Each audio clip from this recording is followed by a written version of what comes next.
الحمدللہ رب العالمین والصلاة والسلام علی سید الانبیاء والمرسلین اما بعد فاعوذ باللہ من الشیطان الرجیم بسم اللہ الرحمن الرحیم۔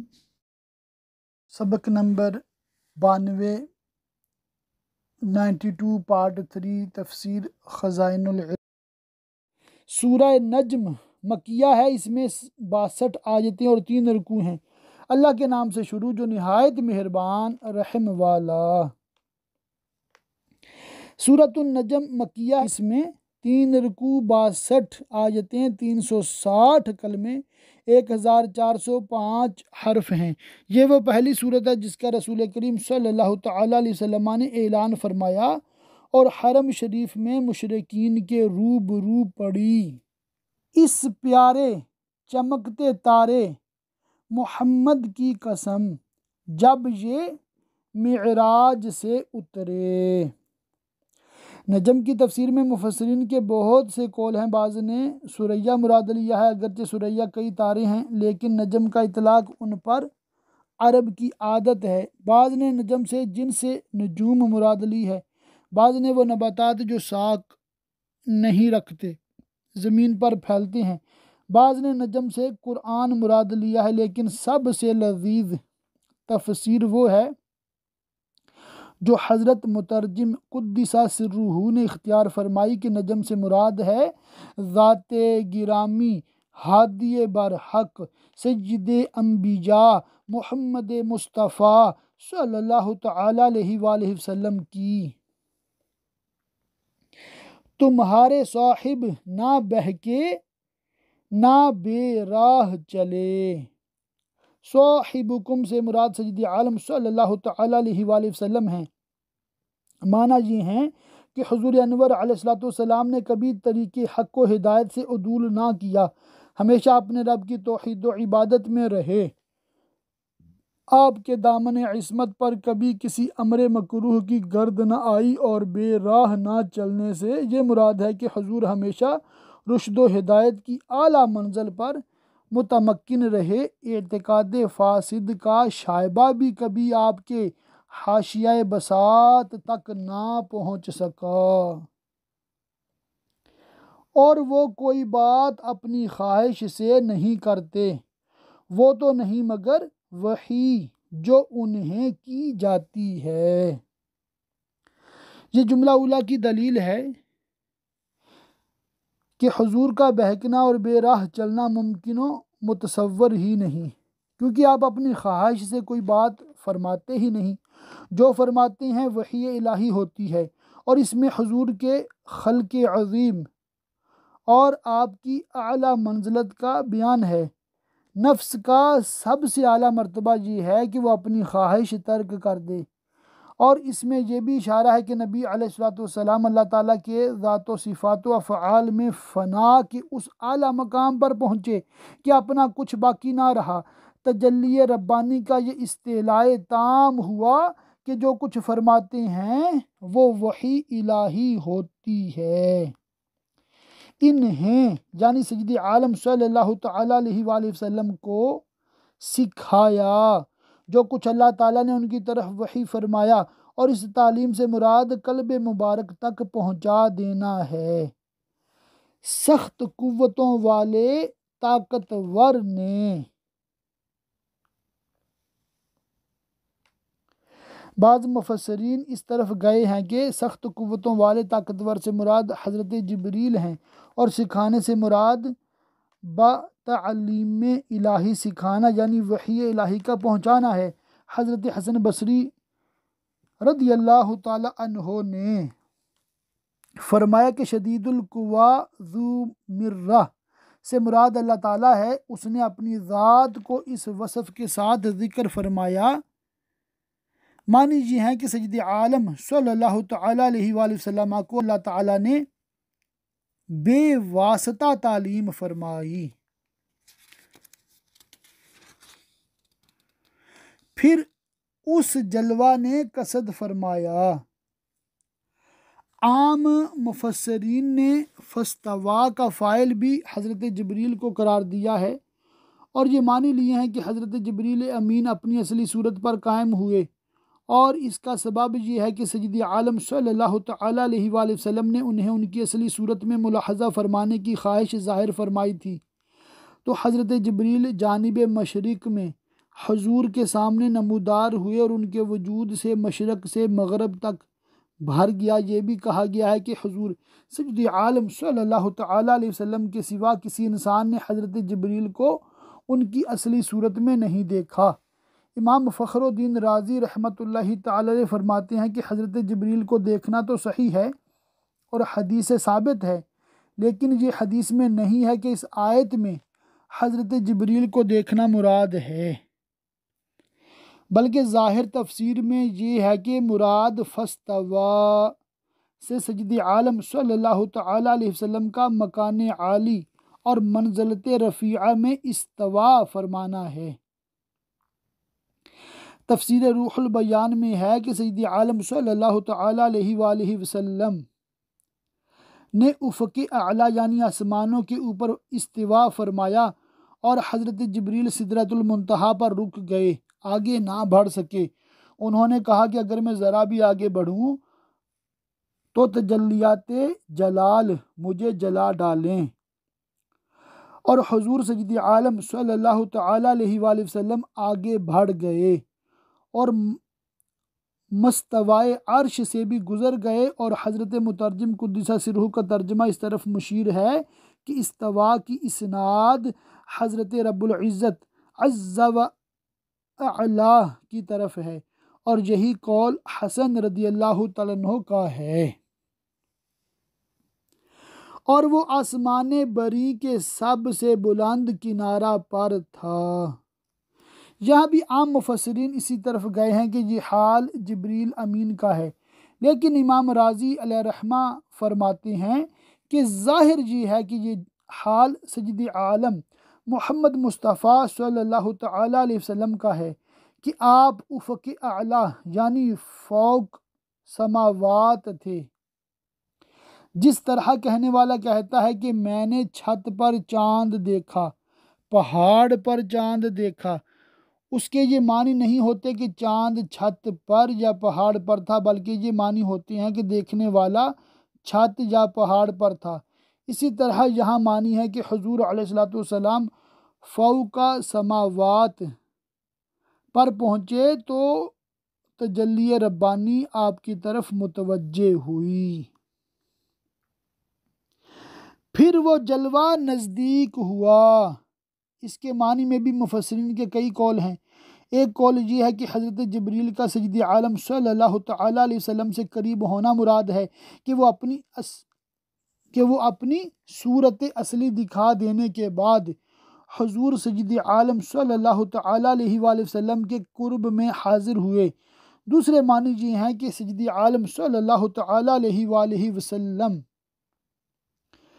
حضرت حق کے قرب سے مشرف ہوئے۔ تیسرے یہ کہ اللہ تعالیٰ نے اپنے حبیب صلی اللہ تعالیٰ علیہ وسلم کو اپنے قرب کی نعمت سے نوازا، اور یہی صحیح تر ہے۔ پھر خوب اتر آیا، اس میں بھی چند قول ہیں۔ ایک تو یہ کہ نزدیک ہونے سے حضور کا عروج و وصول مراد ہے، اور اتر آنے سے نزول و رجوع۔ تو حاصل معنی یہ ہیں کہ حق تعالیٰ کے قرب میں باریاب ہوئے، پھر وصال کی نعمتوں سے فیض یاب ہو کر خلق کی طرف متوجہ ہوئے۔ دوسرا قول یہ ہے کہ حضرت رب العزت اپنے لطف و رحمت کے ساتھ اپنے حبیب سے قریب ہوا اور اس قرب میں زیادتی فرمائی۔ تیسرا قول یہ ہے کہ سید عالم صلی اللہ تعالیٰ علیہ وآلہ وسلم نے مقرب بارگاہ ربوبیت ہو کر سجدہ طاعت ادا کیا۔ بخاری و مسلم کی حدیث میں ہے کہ قریب ہوا جبار رب العزت، تو اس جلوے اور اس محبوب میں 2 ہاتھ کا فاصلہ رہا، بلکہ اس سے بھی کم۔ یہ اشارہ ہے تاکید قرب کی طرف کہ قرب اپنے کمال کو پہنچا، اور با ادب احبہ میں جو نزدیکی متصور ہو سکتی ہے وہ اپنی غائد کو پہنچی۔ اب وحی فرمائی اپنے بندے کو جو وحی فرمائی۔ اکثر علماء مفسرین کے نزدیک اس کے معنی ہیں کہ اللہ تعالیٰ نے اپنے بندہ خاص حضرت محمد مصطفیٰ صلی اللہ تعالیٰ علیہ وآلہ وسلم کو وحی فرمائی۔ حضرت جعفر صادق رضی اللہ تعالیٰ عنہ نے فرمایا کہ اللہ تعالیٰ نے اپنے بندے کو وحی فرمائی، جو وحی فرمائی یہ وحی بے واسطہ تھی کہ اللہ تعالیٰ اور اس کے حبیب کے درمیان کوئی واسطہ نہ تھا، اور یہ خدا اور رسول کے درمیان کے اسرار ہیں جن پر ان کے سوا کسی کو اطلاع نہیں۔ بقلی نے کہا کہ اللہ تعالیٰ نے اس راز کو تمام خلق سے مخفی رکھا اور نہ بیان فرمایا کہ اپنے حبیب کو کیا وحی فرمائی، اور محب و محبوب کے درمیان ایسے راز ہوتے ہیں جن کو ان کے سوا کوئی نہیں جانتا۔ علماء نے یہ بھی بیان کیا ہے کہ اس شب میں جو آپ کو وحی فرمائی گئی وہ کئی قسم کے علوم تھے۔ ایک تو علم شرائع و احکام جن کی سب کو تبلیغ کی اجازت ہے، دوسرے معارف الہیہ جو خواص کو بتائے جاتے ہیں، تیسرے حقائق و نتائج علوم ذوقیہ جو صرف اخص الخواص کو تلقین کیے جاتے ہیں، اور ایک قسم وہ اسرار جو اللہ تعالیٰ اور اس کے رسول کے ساتھ خاص ہیں، کوئی ان کا تحمل نہیں کر سکتا۔ دل نے جھوٹ نہ کہا جو دیکھا آنکھ نے، یعنی سید عالم صلی اللہ تعالیٰ علیہ وسلم کے قلب مبارک نے اس کی تصدیق کی جو چشم مبارک نے دیکھا۔ معنی یہ ہے کہ آنکھ سے دیکھا، دل سے پہچانا، اور اس رؤیت و معرفت میں شک و تردد نے راہ نہ پائی۔ اب یہ بات کہ کیا دیکھا، بعض مفسرین کا قول یہ ہے کہ حضرت جبریل کو دیکھا، لیکن مذہب صحیح یہ ہے کہ سید عالم صلی اللہ تعالیٰ علیہ وآلہ وسلم نے اپنے رب تبارک و تعالیٰ کو دیکھا، اور یہ دیکھنا کس طرح تھا؟ چشم سر سے یا چشم دل سے؟ اس میں مفسرین کے دونوں قول پائے جاتے ہیں۔ حضرت ابن عباس رضی اللہ تعالیٰ عنہما کا قول ہے کہ سید عالم صلی اللہ تعالیٰ علیہ وآلہ وسلم نے رب عز و جل کو اپنے قلب مبارک سے 2 بار دیکھا۔ ایک جماعت اس طرف گئی ہے کہ آپ نے رب عز و جل کو حقیقتاً چشم مبارک سے دیکھا۔ یہ قول حضرت انس بن مالک اور حسن و اکرمہ کا ہے، اور حضرت ابن عباس رضی اللہ تعالیٰ عنہما سے مروی ہے کہ اللہ تعالیٰ نے حضرت ابراہیم کو خلت اور حضرت موسیٰ علیہ السلام کو کلام اور سید عالم محمد مصطفیٰ کو اپنے دیدار سے امتیاز بخشا، صلوات اللہ تعالی علیہم۔ کعب نے فرمایا کہ اللہ تعالیٰ نے حضرت موسیٰ علیہ السلام سے 2 بار کلام فرمایا، اور حضرت محمد مصطفیٰ صلی اللہ تعالیٰ علیہ وآلہ وسلم نے اللہ تعالیٰ کو 2 مرتبہ دیکھا۔ لیکن حضرت عائشہ رضی اللہ تعالیٰ عنہا نے دیدار کا انکار کیا اور آیت کو حضرت جبریل کے دیدار پر محمول کیا اور فرمایا کہ جو کوئی کہے کہ محمد صلی اللہ تعالیٰ علیہ وسلم نے اپنے رب کو دیکھا اس نے جھوٹ کہا۔ اور سند میں لا تدرکہ الابصار تلاوت فرمائی۔ یہاں چند باتیں قابل لحاظ ہیں۔ ایک یہ کہ حضرت عائشہ رضی اللہ تعالیٰ عنہ کا قول نفی میں ہے، اور حضرت ابن عباس رضی اللہ تعالیٰ عنہما کا اس بات میں اور مثبت ہی مقدم ہوتا ہے، کیونکہ نافی کسی چیز کی نفی اس لیے کرتا ہے کہ اس نے سنا نہیں، اور مثبت اس بات اس لیے کرتا ہے کہ اس نے سنا اور جانا، تو علم مثبت کے پاس ہے۔ علاوہ بری حضرت عائشہ رضی اللہ تعالیٰ عنہا نے یہ کلام حضور سے نقل نہیں کیا، بلکہ آیت سے اپنے استنباط پر اعتماد فرمایا۔ یہ حضرت صدیقہ رضی اللہ تعالیٰ عنہ کی رائے ہے، اور آیت میں ادراک یعنی احاطہ کی نفی ہے۔ نہ رؤیت کی مسئلہ۔ صحیح یہی ہے کہ حضور صلی اللہ تعالیٰ علیہ وآلہ وسلم دیدار الہی سے مشرف فرمائے گئے۔ مسلم شریف کی حدیث مرفوع سے بھی یہی ثابت ہے۔ حضرت ابن عباس رضی اللہ تعالیٰ عنہما جو حبر الامہ یعنی امت کے عالم ہیں، وہ بھی اسی پر ہیں۔ مسلم کی حدیث ہے، رأیت ربی بعینی و بقلبی، میں نے اپنے رب کو اپنی آنکھ اور اپنے دل سے دیکھا۔ حضرت حسن بصری علیہ رحمہ قسم کھاتے تھے کہ حضرت محمد مصطفیٰ صلی اللہ تعالی علیہ وسلم نے شب معراج اپنے رب کو دیکھا۔ حضرت امام احمد رحمۃ اللہ تعالی علیہ نے فرمایا کہ میں حدیث حضرت ابن عباس رضی اللہ تعالیٰ عنہما کا قائل ہوں، حضور نے اپنے رب کو دیکھا، اس کو دیکھا، اس کو دیکھا۔ امام صاحب یہ فرماتے ہی رہے جہاں تک کہ سانس ختم ہو گیا۔ تو کیا تم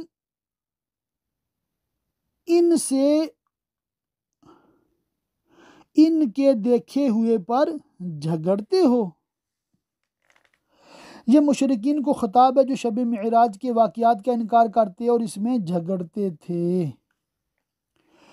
اور انہوں نے تو وہ جلوہ 2 بار دیکھا، کیونکہ تخفیف کی درخواستوں کے لیے چند بار عروج و نزول ہوا۔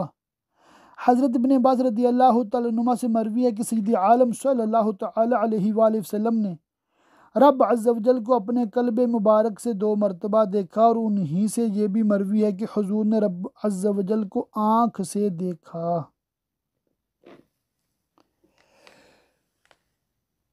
سدرۃ المنتہا کے پاس، سدرۃ المنتہا ایک درخت ہے جس کی اصل جڑ 6 آسمان میں ہے اور اس کی شاخیں 7ویں آسمان میں پھیلی ہوئی ہیں، 7ویں آسمان میں پھیلی ہیں، اور بلندی میں وہ 7ویں آسمان سے بھی گزر گیا۔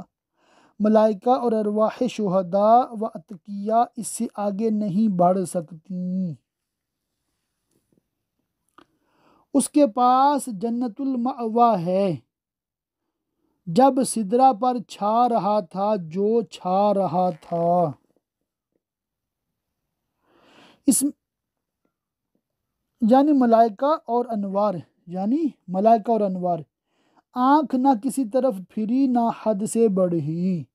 اس میں سید عالم صلی اللہ تعالی علیہ وسلم کے کمال قوت کا اظہار ہے کہ اس مقام میں جہاں عقلیں حیرت زدہ ہیں آپ ثابت رہے، اور جس نور کا دیدار مقصود تھا اس سے بہرہ اندوز ہوئے، دائیں بائیں کسی طرف ملتفت نہ ہوئے، نہ مقصود کی دید سے آنکھ پھیری، نہ حضرت موسیٰ علیہ السلام کی طرح بے ہوش ہوئے، بلکہ اس مقام عظیم میں ثابت رہے۔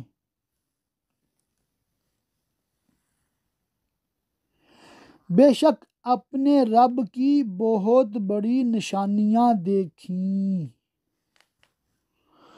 یعنی حضور سید عالم صلی اللہ تعالی علیہ وآلہ وسلم نے شب معراج عجائب ملک و ملکوت کا ملاحظہ فرمایا، اور آپ کا علم تمام معلومات غیبیہ ملکوتیہ پر محیط ہو گیا،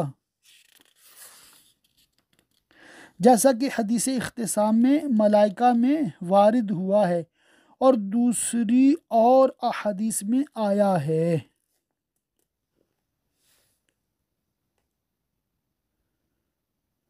تو کیا تم نے دیکھا لات و عزیٰ اور اس تیسری منات کو؟ لات و عزیٰ اور منات بتوں کے نام ہیں جنہیں مشرکین پوجتے تھے۔ اس آیت میں ارشاد فرمایا کہ کیا تم نے ان بتوں کو دیکھا، یعنی بنظر تحقیق و انصاف اگر اس طرح دیکھا ہو تو تمہیں معلوم ہو گیا ہوگا کہ یہ محض بے قدرت یعنی بے جان ہیں، اور اللہ تعالیٰ قادر برحق کو چھوڑ کر ان بے قدرت بتوں کو پوجنا اور اس کا شریک ٹھہرانا کس قدر ظلم عظیم اور خلاف عقل و دانش ہے۔ اور مشرکین مکہ یہ کہا کرتے تھے کہ یہ بت اور فرشتے خدا کی بیٹیاں ہیں۔ اس پر اللہ تعالیٰ ارشاد فرماتا ہے، کیا تم کو بیٹا اور اس کو بیٹی؟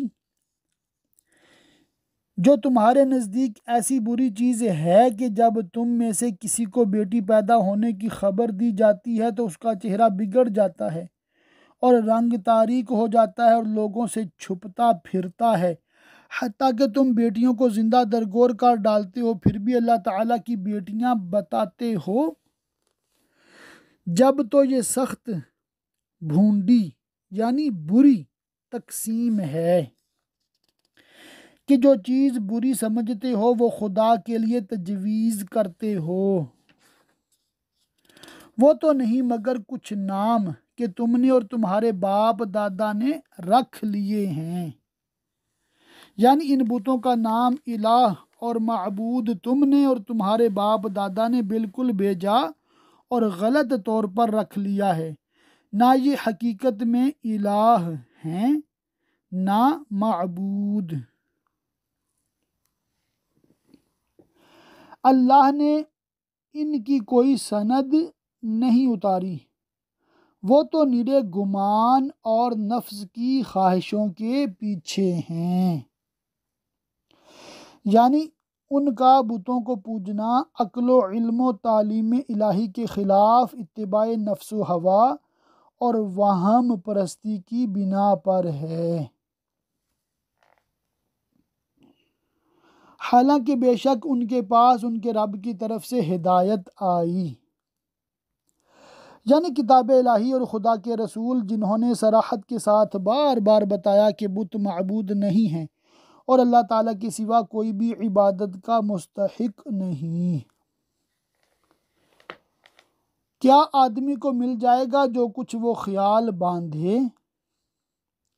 یعنی کافر جو بتوں کے ساتھ جھوٹی امیدیں رکھتے ہیں کہ وہ ان کے کام آئیں گے، جو امیدیں باطل ہیں۔ تو آخرت اور دنیا سب کا مالک اللہ ہی ہے، جسے جو چاہے دے اسی کی عبادت کرنا اور اسی کو راضی رکھنا کام آئے گا۔ اور کتنے ہی فرشتے ہیں آسمانوں میں کہ ان کی سفارش کچھ کام نہیں آتی مگر جب کہ اللہ اجازت دے دے جس کے لیے چاہے اور پسند فرمائے۔ یعنی ملائکہ باوجود کہ بارگاہ الہی میں قرب و منزلت رکھتے ہیں، بعد ازاں صرف اس کے لیے شفاعت کریں گے جس کے لیے اللہ تعالیٰ کی مرضی ہو۔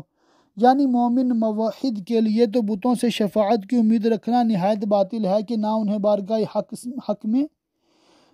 انہیں بارگاہ حق میں قرب حاصل، نہ کفار شفاعت کے اہل، بے شک وہ جو آخرت پر ایمان نہیں رکھتے ہیں، یعنی کفار منکرین بعث۔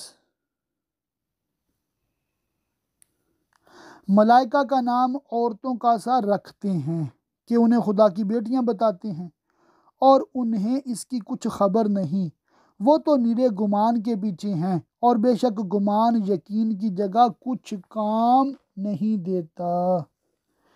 امر واقعی اور حقیقت حال علم و یقین سے معلوم ہوتی ہے، نہ کہ وہم و گمان سے۔ تو تم اس سے منہ پھیر لو جو ہماری یاد سے پھرا، یعنی قرآن پر ایمان سے، اور اس نے نہ چاہی مگر دنیا کی زندگی، آخرت پر ایمان نہ لایا کہ اس کا طالب ہوتا، یہاں تک ان کے علم کی پہنچ ہے۔ یعنی وہ اس قدر کم عقل و کم علم ہے کہ انہوں نے آخرت پر دنیا کو ترجیح دی ہے، یا یہ معنی ہے کہ ان کے علم کی انتہا وہم و گمان ہیں جو انہوں نے باندھ رکھے ہیں کہ معاذ اللہ فرشتے خدا کی بیٹیاں ہیں، ان کی شفاعت کریں گے، اور اس وہم باطل پر بھروسہ کر کے انہوں نے ایمان اور قرآن کی پرواہ نہ کی۔ بے شک تمہارا رب خوب جانتا ہے جو اس کی راہ سے بہکا، اور وہ خوب جانتا ہے جس نے راہ پائی، اور اللہ ہی کا ہے جو کچھ آسمانوں میں ہے اور جو کچھ زمین میں، تاکہ برائی کرنے والوں کو ان کے کیے کا بدلہ دے اور نیکی کرنے والوں کو نہایت اچھا صلہ عطا فرمائے۔ وہ جو بڑے گناہوں اور بے حیائیوں سے بچتے ہیں۔ گناہ وہ عمل ہے جس کا کرنے والا عذاب کا مستحق ہو، اور بعض اہل علم نے فرمایا کہ گناہ وہ ہے جس کا کرنے والا ثواب سے محروم ہو۔ بعض کا قول ہے ناجائز کام کرنے کو گناہ کہتے ہیں۔ بہرحال گناہ کی دو قسمیں ہیں، صغیرہ اور کبیرہ۔ کبیرہ وہ جس کا عذاب سخت ہو، اور بعض علماء نے فرمایا کہ صغیرہ وہ جس پر وعید نہ ہو، کبیرہ وہ جس پر وعید ہو، اور فواحش وہ جن پر حد ہو۔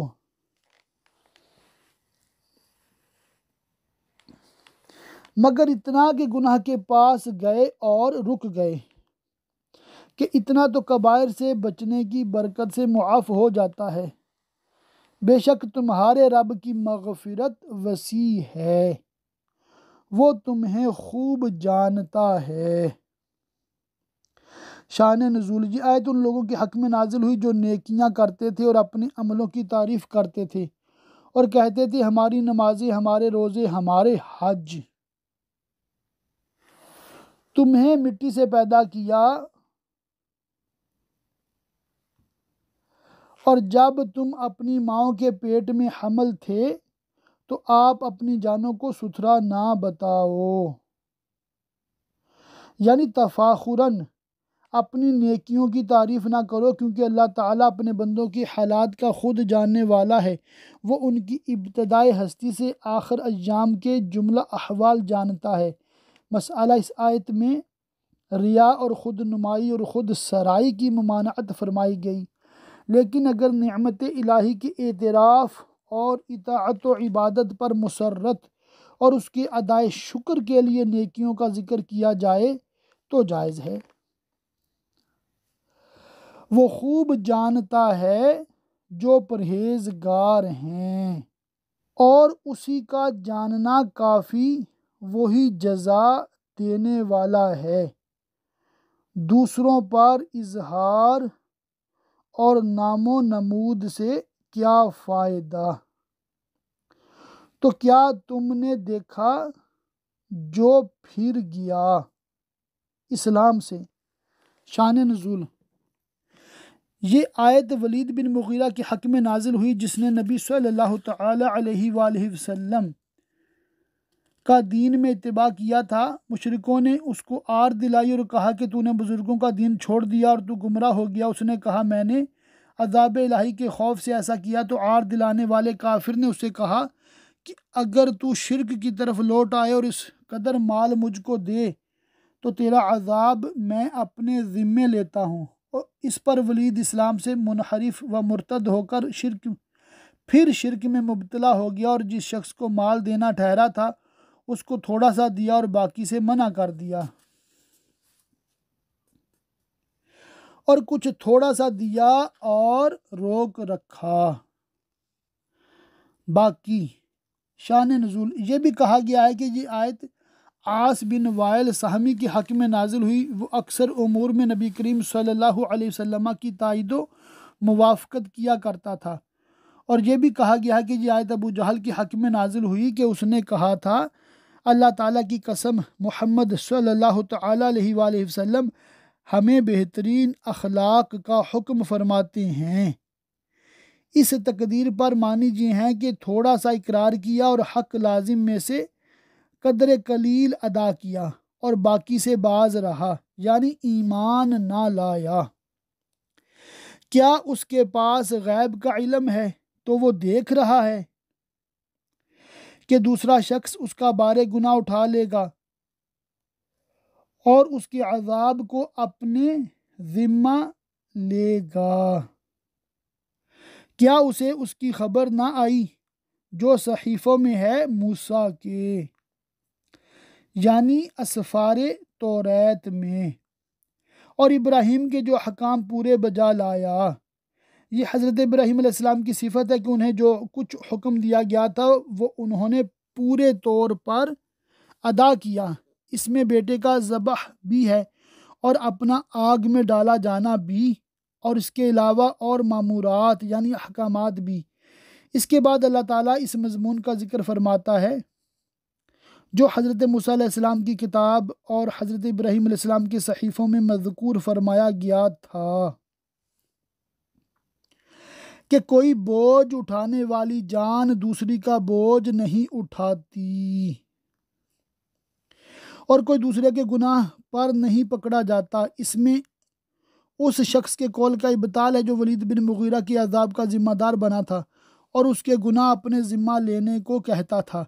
حضرت بن عباس رضی اللہ تعالیٰ عنہما نے فرمایا کہ زمانہ حضرت ابراہیم سے پہلے لوگ آدمی کو دوسرے کے گناہ پر بھی پکڑ لیتے تھے۔ اگر کسی نے کسی کو قتل کیا ہوتا تو بجائے اس قاتل کے اس کے بیٹے یا بھائی یا بیوی یا غلام کو قتل کر دیتے تھے۔ حضرت ابراہیم علیہ السلام کا زمانہ آیا تو آپ نے اس کی ممانعت فرمائی اور اللہ تعالیٰ کے یہ حکم پہنچایا کہ کوئی کسی کے بارے گناہ میں ماخوذ نہیں، اور یہ کہ آدمی نہ پائے گا مگر اپنی کوشش یعنی عمل۔ مراد یہ ہے کہ آدمی اپنی ہی نیکیوں سے فائدہ پاتا ہے۔ یہ مضمون بھی صحف ابراہیم و موسیٰ کا ہے علیہم السلام، اور کہا گیا ہے کہ انہی امتوں کے لیے خاص تھا۔ حضرت بن عباس رضی اللہ تعالیٰ عنہ نے فرمایا کہ یہ حکم ہماری شریعت میں آیت الحقنا بہم ذریتہم سے منسوخ ہو گیا۔ حدیث شریف میں ہے کہ ایک شخص نے سید عالم صلی اللہ تعالیٰ علیہ وآلہ وسلم سے عرض کیا کہ میری ماں کی وفات ہو گئی، اگر میں اس کی طرف سے صدقہ دوں کیا نافع ہوگا؟ فرمایا ہاں۔ مسائل اور بکثرت احادیث سے ثابت ہے کہ میت کو صدقات و طاعات سے جو ثواب پہنچایا جاتا ہے پہنچتا ہے، اور اس پر علماء امت کا اجماع ہے، اور اسی لیے مسلمانوں میں معمول ہے کہ وہ اپنے اموات یعنی مردوں کو فاتحہ، صوم، چہلم، برسی، عرس وغیرہ میں طاعات و صدقات سے ثواب پہنچاتے رہتے ہیں۔ یہ عمل احادیث کے بالکل مطابق ہے۔ اس آیت کی تفسیر میں ایک قول یہ بھی ہے کہ یہاں انسان سے کافر مراد ہے، اور معنی یہ ہیں کہ کافر کو کوئی بھلائی نہ ملے گی بجز اس کے جو اس نے کی ہو، کہ دنیا ہی میں وسعت رزق یا تندرستی وغیرہ سے اس کا بدلہ دے دیا جائے گا تاکہ آخرت میں اس کا کچھ حصہ باقی نہ رہے۔ اور ایک معنی آیت کے مفسرین نے یہ بھی بیان کیے ہیں کہ آدمی بمقتضائے عدل وہی پائے گا جو اس نے کیا ہو، اور اللہ تعالیٰ اپنے فضل سے جو چاہے عطا فرمائے۔ اور ایک قول مفسرین کا یہ بھی ہے کہ مومن کے لیے دوسرا مومن جو نیکی کرتا ہے وہ نیکی خود اسی مومن کی شمار کی جاتی ہے جس کے لیے کی گئی، کیونکہ اس کا کرنے والا مثل نائب و وکیل کے اس کا قائم مقام ہوتا ہے، اور یہ کہ اس کی کوشش عنقریب دیکھی جائے گی آخرت میں، پھر اس کا بھرپور بدلہ دیا جائے گا، اور یہ کہ بے شک تمہارے رب ہی کی طرف انتہا ہے، آخرت میں اسی کی طرف رجوع ہے، وہی اعمال کی جزا دے گا، اور یہ کہ وہی ہے جس نے ہنسایا اور رلایا، جسے چاہے خوش کیا جسے چاہے غمگین کیا، اور یہ کہ وہی ہے جس نے مارا اور جیلایا، یعنی دنیا میں موت دی اور آخرت میں زندگی عطا فرمائی، یا یہ معنی کہ باپ دادا کو موت دی اور اس کی اولاد کو زندگی بخشی، یا یہ مراد کہ کافروں کو موت کفر سے ہلاک کیا اور ایمانداروں کو ایمانی زندگی بخشی، اور یہ کہ اسی نے دو جوڑے بنائے نر اور مادہ نطفہ سے جب ڈالا جائے رحم میں، اور یہ کہ اسی کے ذمہ ہے پچھلا اٹھانا یعنی موت کے بعد زندہ فرمانا، اور یہ کہ اسی نے غنا دی اور قناعت دی، اور یہ کہ وہی ستارہ شعرا کا رب ہے جو کہ شدت گرما میں جوڑا کے بعد طالع یعنی طلوع ہوتا ہے۔ اہل جاہلیت اس کی عبادت کرتے تھے۔ اس آیت میں بتایا گیا کہ سب کا رب اللہ ہی ہے، اس ستارے کا رب بھی اللہ ہے، لہٰذا اسی کی عبادت کرو، اور یہ کہ اسی نے پہلی عاد کو ہلاک فرمایا باد سرسر یعنی تیز ہوا سے۔ عاد دو ہیں، ایک تو قوم ہود، ان کو پہلی عاد کہتے ہیں، اور ان کے بعد والوں کو دوسری عاد کہ وہ انہی کے اعقاب یعنی بعد کی نسل تھے۔ اور سمود کو جو صالح علیہ السلام کی قوم تھی، تو کوئی باقی نہ چھوڑا، اور ان سے پہلے نوح کی قوم کو غرق کر کے ہلاک کیا، بے شک وہ ان سے بھی ظالم اور سرکش تھے۔ کہ حضرت نوح علیہ السلام ان میں 1000 برس کے قریب تشریف فرما رہے، مگر انہوں نے دعوت قبول نہ کی اور ان کی سرکشی کم نہ ہوئی، اور اس نے الٹنے والی بستی کو نیچے گرایا۔ مراد اس سے قوم لوط کی بستیاں ہیں جنہیں حضرت جبریل علیہ السلام نے بحکم الہی اٹھا کر اوندھا ڈال دیا اور زیر و زبر کر دیا، تو اس پر چھایا جو کچھ چھایا، یعنی نشان کیے ہوئے پتھر برسائے۔ تو اے سننے والے، اپنے رب کی کون سی نعمتوں میں شک کرے گا؟ یہ یعنی سید عالم صلی اللہ تعالی علیہ وآلہ وسلم ایک ڈر سنانے والے ہیں اگلے ڈرانے والوں کی طرح جو اپنی قوموں کی طرف رسول بنا کر بھیجے گئے تھے۔ پاس آئی، پاس آنے والی یعنی قیامت، اللہ کے سوا اس کا کوئی کھولنے والا نہیں، یعنی وہی اس کو ظاہر فرمائے گا، یا یہ معنی ہے کہ اس کے حوال و شدائد کو اللہ تعالیٰ کے سوائے کوئی نہیں دفع کر سکتا، اور اللہ تعالیٰ دفع نہ فرمائے گا۔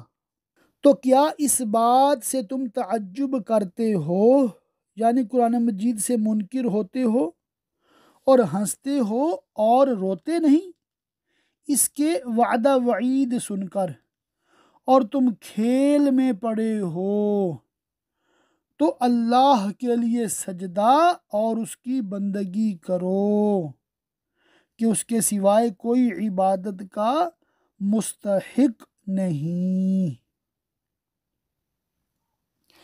اللہ تعالیٰ کی پاک بارگاہ میں دعا ہے کہ اللہ پاک ہمیں خوب علم دین سیکھنے، سمجھنے، یاد رکھنے، عمل کرنے اور دوسروں تک پہنچاتے رہنے کی توفیق رفیق مرحمت فرمائے۔ یہاں پر اللہ کی رحمت سے سورہ نجم مکمل ہو گئی تھی۔ اگلے سبق میں انشاءاللہ تعالی سورۃ القمر سے آغاز کریں گے۔